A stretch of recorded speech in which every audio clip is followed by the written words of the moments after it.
Hey guys, it is I, you know who, the blokey genty's back. It is I, Charles. And how are you doing?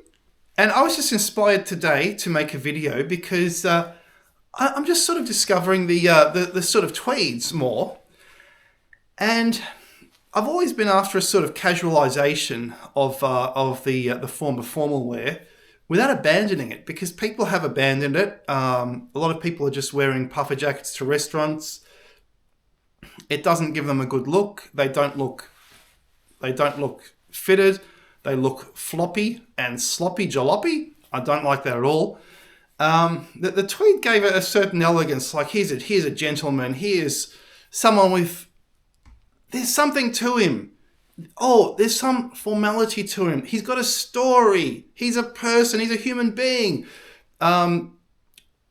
And people treated each other better in those days as well. Now it's like you're hot off the Chinese Temu machine if you're wearing a puffer jacket. So we'll get into the tweeds. I'll show you some that I've got, and I'll explain a few differences. Now, firstly, the suit has gone out of fashion unless you're in sales or real estate. But here's the thing, right? People still like it. People still appreciate it. If they see it, they're like, oh, that guy looks good. If people see someone in a puffer jacket, yeah, they also look good, but they don't look as good, and they can never look as good. Now, I believe, and this is the thing, if you're buying any tweeds or anything, make sure it's slightly bigger because it's going to be worn over, say, a jumper or something like that. I've seen some videos, the Gentleman's Gazette, he's wearing it over a vest and all this. That guy, he goes a bit far sometimes, I think. Of course, he's selling the full range, but I think some of the things he's really pushing, because you don't want to overdo it when you're just casually walking around. So I've got a Scottish wool jumper. I think it's pretty good. And this is an Australian herringbone tweed. I've got this at an op shop. It's called Bongardi, the brand, but I don't think it's around anymore. They switched to corporate from these. I think this is 80s. But anyway, yeah, what has killed, I think, wearing the suit was around 2008. I noticed people were, everyone was in a slim cut. You'd see on the train, they're going to work in a slim cut suit. And I thought, why is everyone wearing these super skinny suits? What is going on here? And that's killed it. I bought a slim cut suit 3 years ago because I had to buy a new suit for a job interview. I didn't have to, but I thought, okay, and I got the job. But, tight on the shoulders, it's tight here, and they're all tight.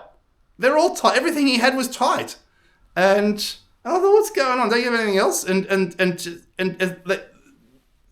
I had to walk out with something, so I walked out with that. And I put it on recently, and damn, really? I was putting up with this? No wonder people have abandoned the suit due to this slim cut. So if you're buying, say, vintage one, make sure you can, firstly, reach the arms forward. Can you reach the arms forward to drive a car? Can you, do you have enough movement? Is it baggy? It's supposed to be baggy. For all the 20th century, suits were baggy. As soon as they made them tight, this ridiculous style, this tight suit style, they did a bit in the 70s too, but as soon as they did a bit of this now, in the 2000s, boom, the suit disappears. And no wonder if they're selling that rubbish. Anyway, guys, this one's a herringbone. Bit baggy, so you can layer it.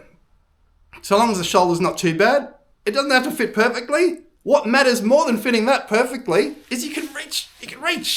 You can grab someone, like, hey, give me my money. Right, so this is a herringbone. I think it's very nice. You can put it over maybe a V-neck jumper or whatever the hell you want. I've got a few others here. This is one I recently bought. This one's it's actually interesting. It's actually made in Melbourne. James Harper Collingwood, or maybe not the cloth, but maybe designed in Melbourne or something.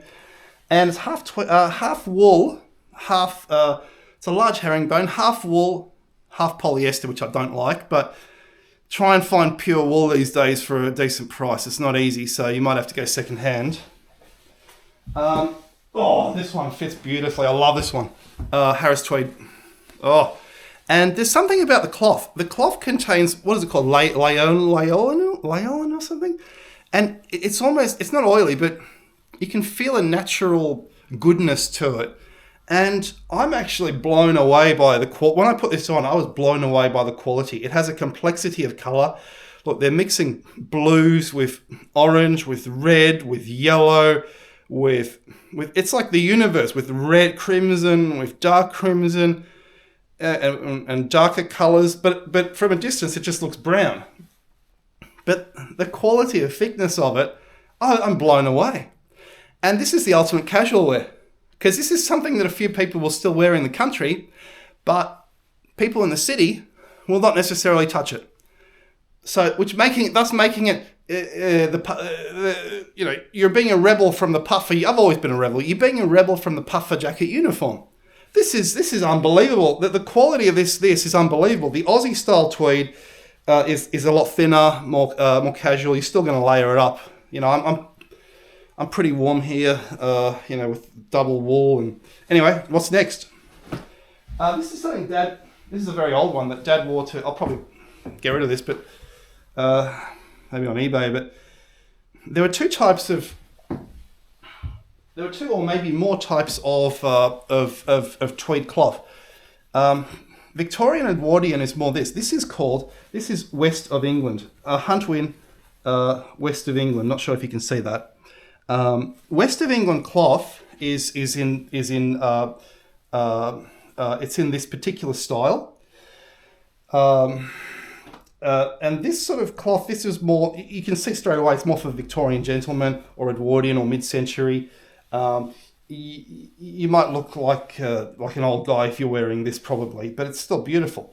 The Harris Tweed was even more casual, and that's casual, but this is even more casual because this was for hunting, shooting, fishing, hiking in the mountains. If you could wear it over a vest back in the day, and being a historian, I love the historical details. You could wear it over a vest, which would mean you're a country gentleman being a bit casual. If you wore it over a jumper like this, it meant you were a proper fisherman or something like that, right? No, I forget. Yes, Glen Check. This is called Glen Check, this style. That's a casual, believe it or not, that's a casual, very casual country style. It's a YD, so YD, that big chain, unfortunately, it is mostly polyester. It is, I think 60% polyester, 30%, only 20 or 30% wool. So, but I did get the sleeves done anyway, because I wanted a more modern type of, just a longer coat, It's not an overcoat, it's more like a longer coat to put over a shirt. Anyway, guys, so there's my tweeds. I think tweed is, in conclusion, in summary, I think a tweed is an excellent, it was always casual, but now you could wear it, because everyone's even more casual, you could wear it as a formal. Now, I was looking at Gentleman's Gazette, he's saying, in the just for evening occasions, you can wear it's a bit too casual. Look, these days, honestly, and if you're in Melbourne, which is the home of casual, second only to America, which is really the home of sporting casual, sporting sloppy. That's the home of sporting sloppy. Australia is comes second, but Europe, you go to a pub in London. Guess what? They're dressed like that. They've got these. Anyway, guys. So can these be the new suit? Maybe they can be. You used to see old men shuffling around all the time. They'd always be wearing something like this because this was the casual sports coat, the herringbone tweed or whatever. And they'd have a flat cap, a much better one than this cheap one that I've got. They'd have a real tweed one, and that was their uniform, and that was casual. But now that can be the new formal without having to wear a full suit anymore, as that is a little bit too much of a contrast with the rest of the general population. Anyway, guys, hope you're having a great time. This has been the Blokey Gent. Have a nice day. It's a lovely Sunday here, but for some reason my street is like a main road. Too many cars. I think there's detours and blocked roads. It is getting bloody awful around here. Might have to move to the countryside, which would fit these clothes. All right, guys, in England. Okay, see you guys. Bye-bye.